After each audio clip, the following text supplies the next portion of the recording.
दोस्तों नमस्कार। आप डीएनएम शो देखना शुरू कर चुके हैं और डीएनएम शो में मैं हूं देवकी नंदन मिश्र। और डीएनएम शो में हम अपराध की सच्ची कहानियां लेकर के आपके सामने आते हैं। और आज की जो कहानी है वो एक ऐसे शख्स की है जो पाकिस्तान में तो जन्म लेता है, लेकिन पूरी दुनिया के कई देशों में रहता है और भारत के खिलाफ एक तरीके से जो आतंकवाद है वो फैलाता है। जी हाँ, हम बात कर रहे हैं तहब्बुर राणा की। तहब्बुर राणा आज अमेरिका से दिल्ली पहुंच गया, मतलब भारत आ गया। भारत के लिए एक बड़ी कामयाबी है। जो 2011 से एक सिलसिला शुरू हुआ था उसे अमेरिका से भारत लाने का, वो 2025 10 अप्रैल को पूरा हुआ। आज के इस वीडियो में हम आपको बताएंगे कि आखिर तहब्बुर राणा कौन था और कैसे वो इतना बड़ा आतंकवादी बन गया। तहब्बुर राणा की पूरी कहानी पाकिस्तान से लेकर के अमेरिका तक और वापसी भारत तक की पूरी कहानी आपको हम बताएंगे आज के इस शो में। तहब्बुर राणा 12 जनवरी 1961 को पाकिस्तान के चिचवतनी में पैदा हुआ था। 1961 में वो कैडेट कॉलेज हसन मुफ्तल में उसने अपनी पढ़ाई पूरी की, जो एक सैन्य स्कूल था। उसमें अनुशासन चरम पर था, क्योंकि सेना के जो स्कूल होते हैं वहां सेना जैसा ही अनुशासन होता है। और इसी स्कूल में उसकी मुलाकात होती है कोलमैन हेडली, जिसका जिक्र उसके साथ बार बार आता है। जब कभी भी तहव्वुर राणा का नाम आता है तो कोलमैन हेडली का भी नाम आता ही आता है। इसी सैन्य स्कूल में हेडली की मुलाकात तहब्बुर राणा से होती है और आगे चल करके हेडली के साथ मिल करके राणा मुंबई में बड़ा आतंकवादी हमला कराता है, जिसमें 160 से ज्यादा लोग, निर्दोष लोग मारे जाते हैं। राणा पाकिस्तान का रहने वाला था और पाकिस्तान में ही उसने निकाह किया। उसकी पत्नी एक डॉक्टर थी। उसका शुरुआती जीवन अगर आप देखेंगे तो आप ये नहीं कह सकते हैं कि तहब्बुर राणा आतंकवादी भी बन सकता है और वो आगे चल करके आतंकी घटनाओं की साजिश रचेगा। बात 1997 की है। तहब्बुर राणा पाकिस्तान छोड़कर कनाडा जाने का फैसला लेता है। फिर 2001 में वो कनाडा का नागरिक बन जाता है।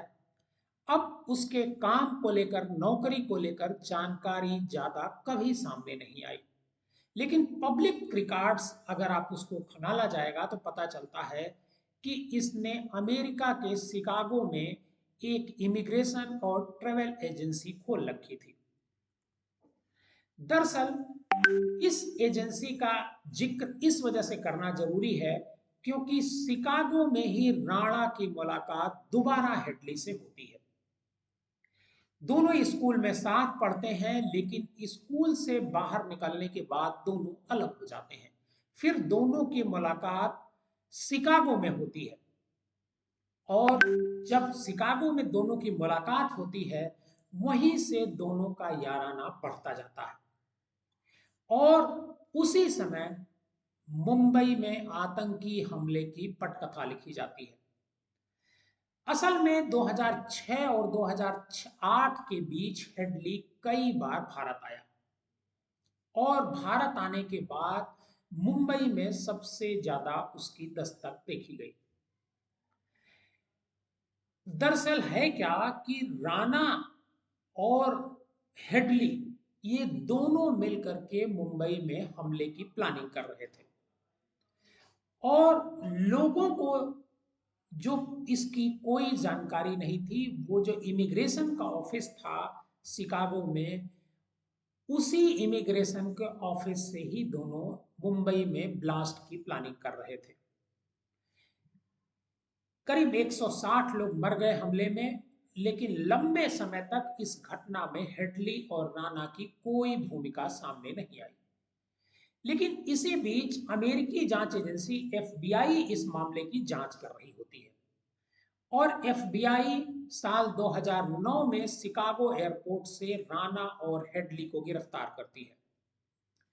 दिलचस्प यह रहा कि उस समय भी दोनों की गिरफ्तारी मुंबई आतंकी हमले के लिए नहीं हुई थी, बल्कि दोनों को डेनमार्क में चरमपंथी हमला करने की साजिश रचने के आरोप में गिरफ्तार किया जाता है। जब हेडली से पूछताछ की जाती है, जब तहब्बुर राणा से अलग अलग दोनों से पूछताछ की जाती है, मतलब एफबीआई पूछताछ करती है, तब पता चलता है कि इन्हीं दोनों ने मुंबई में जो आतंकी हमला हुआ था उसकी साजिश रची थी। पहले तो राणा जिलेटिन्स पोस्टन अखबार के दफ्तर पर हमले की साजिश रचता है और जब मिशन फेल हो जाता है उसके बाद वो मुंबई हमले की साजिश रचता है, जिसमें 160 लोग से ज्यादा लोगों की जान चली जाती है। राणा की जो भूमिका मुंबई बम ब्लास्ट में थी उसकी पुष्टि इसलिए भी की जा सकती है कि वो मुंबई आतंकी हमले से ठीक पहले भारत आया था। अपनी पत्नी समराज राणा अख्तर भी उसके साथ थी। इन दोनों का दिल्ली दौरा, आगरा गए और फिर गुजरात भी ट्रेवल किया। अब एजेंसियों को यह पता करना है कि आखिर आगरा, दिल्ली और गुजरात जाने का उनका मकसद क्या था, जबकि हमला तो मुंबई में होना था। फिर राणा ने दिल्ली में आखिर क्यों पैर पसारे? राणा अब दिल्ली आ चुका है। उसे आज पटियाला कोर्ट में पेश किया गया और पटियाला कोर्ट में पेश करने के दौरान भारी पुलिस बल वहां पर मौजूद था। अब एक बड़ा सवाल यह है कि तहब्बुर राणा को आखिर कितनी सजा भारत में मिल सकती है।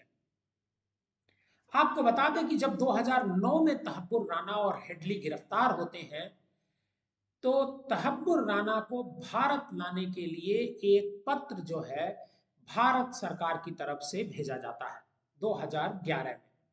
2011 से इसकी कोशिशें शुरू होती हैं, कई दौर की बैठकें होती हैं और एक जो चार्जशीट है वो भी दी जाती है एफबीआई को और भारत सरकार की तरफ से एक अर्जी दी जाती है इमिग्रेशन को, जो भारत विदेश मंत्रालय है अमेरिका का, कि इसे हम डिपोर्ट करना चाहते हैं।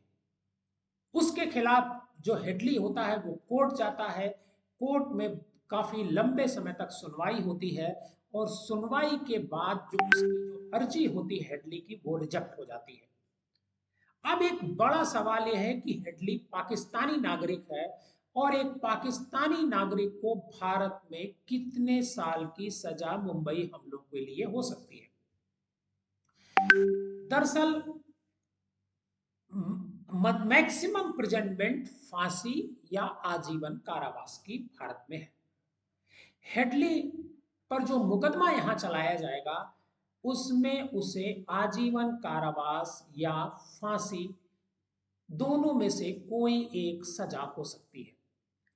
चूंकि ये जो घटना है मुंबई बम ब्लास्ट, ये बहुत बड़ी घटना है, बल्कि भारत में सबसे बड़ी आतंकवादी घटना है। इसकी वजह से न्यायपालिका उसे फांसी तक सजा दे सकती है, क्योंकि इस केस में मुंबई बम ब्लास्ट केस में बाकी जो आरोपी रहे हैं उनमें सभी को फांसी की सजा सुनाई गई है। अब हेडली को भी भारत लाने की कोशिशें शुरू इसके बाद हो जाएंगी, लेकिन हेडली कब भारत आ पाएगा ये कहा नहीं जा सकता है, क्योंकि 14 साल लग गए तहब्बुर राणा को भारत लाने के लिए। ये रही तहब्बुर राणा की कहानी। आप डीएनएम शो देख रहे थे और डीएनएम शो में हम अपराध की सच्ची कहानियां लेकर के आपके सामने हाजिर होते हैं। अगर आपको हमारी ये कहानी पसंद आती है तो हमारे इस चैनल को सब्सक्राइब कीजिए और कहानी को ज़्यादा से ज़्यादा लोगों को शेयर कीजिए। आप अपना ख्याल रखिए और डीएनएम शो देखते रहिए।